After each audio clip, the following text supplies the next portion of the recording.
Panorama group, जो सोचता है वो करता है। नमस्कार, आप देख रहे हैं भारत लाइव और मैं हूं हमजा अब्बास। आपने देखा है कि एनडीए ने विश्वास मत पास कर लिया है और एनडीए ने अपनी बहुमत से सरकार को जो है वो खड़ी कर ली है असेंबली में। लेकिन अपोजिशन जो है वो इल्ज़ामों का सिलसिला जो है वो बंद करने का नाम ही नहीं ले रहा है। उन्होंने साफ साफ कहा है, अपोजिशन की तरफ से ये बयान आ रहा है कि एनडीए की सरकार, खासकर बीजेपी जो है वो तोड़ने में जो है यकीन रखती है, डराने धमकाने में और सरकार बनाने में। यही काम बीजेपी करती आ रही है। इन तमाम मामलों पर हमारे साथ बात करने के लिए बीजेपी के सीनियर लीडर और एमएलए नीरज सिंह बबलू हैं। सर, कैसे देखते हैं इन सब बातों को? सर देखिए, राजद के पास या इंडिया गठबंधन कहिए, उनके पास इल्ज़ाम लगाने के अलावा कुछ नहीं बचा है। पूरी तरह जनाधार खिसक गया है। बेचैनी में लोग हैं कि आगे चुनाव में क्या होगा। सीधे तौर पर मैं कहना चाहता हूँ, जब उनका गठबंधन टूटा, माननीय मुख्यमंत्री जी पुनः एनडीए में वापस आए, तो उसके बाद आरजेडी जो नेता हैं, पूर्व डिप्टी सीएम कहिए, उन्होंने मैसेज फैलाना शुरू किया कि खेला होगा, खेला होगा, खेला होगा। मैं पूछना चाहता हूं कि वो कौन सा खेला करना चाहते थे?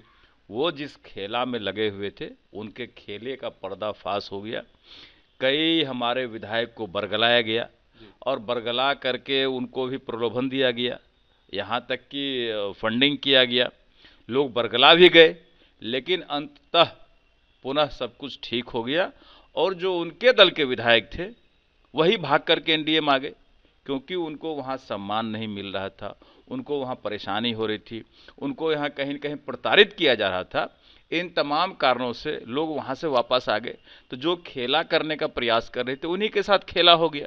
हमारे यहाँ कहते हैं चौबे चले छब्बे बनने, दुबे बन के आ गए। वो एनडीए को तोड़ना चाह रहे थे, माननीय मुख्यमंत्री जी को अपदस्थ करना चाह रहे थे, खुद चले गए सड़क पे। तो जो जैसा करेगा वैसा भरेगा। पर कहा यह जा रहा है सर कि एनडीए में खास करके जेडीयू के विधायकों की तरफ से शिकायत ये आ रही है कि उनके ऊपर दबाव डाला गया सदन में पेश होने के लिए। देखिए, दबाव किसको दिया जाता है? जब वो जेडीयू के विधायक हैं तो उन्हें स्वतः आना चाहिए। दबाव देने का कहाँ कौन सा मामला है? जब वो नहीं पहुंच रहे थे, उनको कोई कठिनाई हो रही थी, कहीं न कहीं किसी दूसरे के चंगुल में फंस रहे थे, तो उन्हें निकाल करके लाया गया और ला करके पुनः तो वो अपने दल में आ गए। जो उनका प्रलोभन का कार्यक्रम चल रहा था, जो कहीं न कहीं बहलाने फुसलाने का कार्यक्रम चल रहा था, वो सारा पर्दाफाश हो गया, वो जलील हो गया। जनता के बीच में सबको पता है कि कौन प्रलोभन दे रहा था, कौन खेला करने की बात कर रहा था, कौन सरकार गिराने में लगा हुआ था। जो लोग सरकार गिराने में लगे हुए थे, सबकी जांच होगी, कहाँ क्या फंडिंग हुआ है, सबकी जांच होगी और कोई नहीं बख्शे जाएंगे। मैं यही कहना चाहता हूँ। सीपीआई-एमएल के विधायक है मनोज मंजिल, जिनको उम्र कैद की सजा हुई है। सर, माले की तरफ से ये कहा जा रहा है कि सरकार ने दबाव डाल करके झूठा केस किया है और जबरदस्ती उनको उम्र कैद की सजा सुनाई गई। देखिए, माले की जहाँ तक बात करते हैं, तो ये पार्टी ही उस तरह का काम करते रहती है। सारे विधायक, सारे कार्यकर्ता कहीं न कहीं दर्जनों केस से दबे हुए हैं। ये लोग का काम ही अलग है। और अगर इस मामले में कोई ऐसा विधायक नहीं जहाँ मुकदमा नहीं होगा, और इस तरह का अगर न्यायालय का फैसला आता है तो हम लोग न्यायालय का सम्मान करते हैं। इसमें हम लोगों का कौन सा काम है? आप केस, आप गुंडागर्दी करेंगे, आप जमीन हड़पेंगे, आप मूरी काटेंगे किसी का, तो मुकदमा तो होगा, आप जेल तो जाएंगे। हम अगर कोई अनाचार अत्याचार करेंगे तो हम जेल जाएंगे। कोर्ट यहाँ सर्वोपरि है, कोर्ट का सम्मान है, कोर्ट का जो फैसला होता है सबको मानना चाहिए।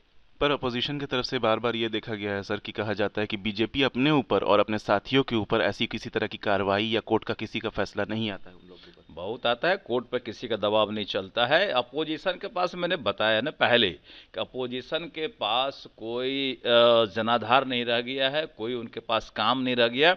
उनके पास सिर्फ और सिर्फ यही काम है कि वो आरोप लगाएंगे। कोई भी बेहतर काम होगा आरोप लगाएंगे, कोई अच्छा काम होगा आरोप लगाएंगे। आज देखिए, माननीय प्रधानमंत्री जी के प्रयास से हिंदुस्तान का नाम दुनिया भर में हो रहा है। कई देश सम्मान कर रहे हैं, दूसरे देशों में बड़े बड़े भव्य मंदिर बन रहे हैं और वहाँ उद्घाटन के लिए माननीय प्रधानमंत्री जी को बुलाया जा रहा है। इससे बड़ा हिंदुस्तान के लिए क्या सम्मान की बात हो सकती है? हिंदुस्तान विश्व गुरु के राह पर आगे बढ़ रहा है और मुझे लगता है कि बहुत जल्द ही हिंदुस्तान विश्व गुरु बनकर रहेगा। सर, देखा गया कि सदन में तेजस्वी प्रसाद यादव ने दावा किया कि वो नौकरी दे रहे थे। आप लोग की सरकार बन गई है, तो आगे आप लोग का क्या कदम होगा नौकरियों और इन सब को लेकर के? देखिए, सिर्फ कहने से नहीं होता है। उनके समय में भी जो नौकरी दिया गया, वो माननीय मुख्यमंत्री जी के प्रयास से और पूर्व के जो शिक्षा मंत्री थे उनका साड़ा किया हुआ था। और तो कल आपने सदन में सुना ही कि जब नौकरी बांटने की बात हो रही थी तब शिक्षा मंत्री भाग गए थे, शिक्षा मंत्री ऑफिस नहीं जा रहे थे। तो ये इन लोगों को सिर्फ और सिर्फ क्रेडिट चाहिए। काम अगर एनडीए की सरकार करती है तो इनको क्रेडिट चाहिए। ये क्रेडिट बहादुर है, क्रेडिट जनता देती है और जनता को पता है कि कौन लूटने वाला है, कौन क्रेडिट लेने वाला है। जब जब आरजेडी सत्ता में आती है तब तब बिहार में जंगल आ जाता है, पूरे अपराधी बिल से बाहर निकल जाते हैं और माननीय मुख्यमंत्री जी भी बेबस हो रहे थे। तब जाकर के ये फैसला लिए कि बिहार को बचाना है, बिहार को और लूटने नहीं देना है, बिहार को तबाही में नहीं जाने देना है, तब जाकर के इस तरह फैसला लिया गया।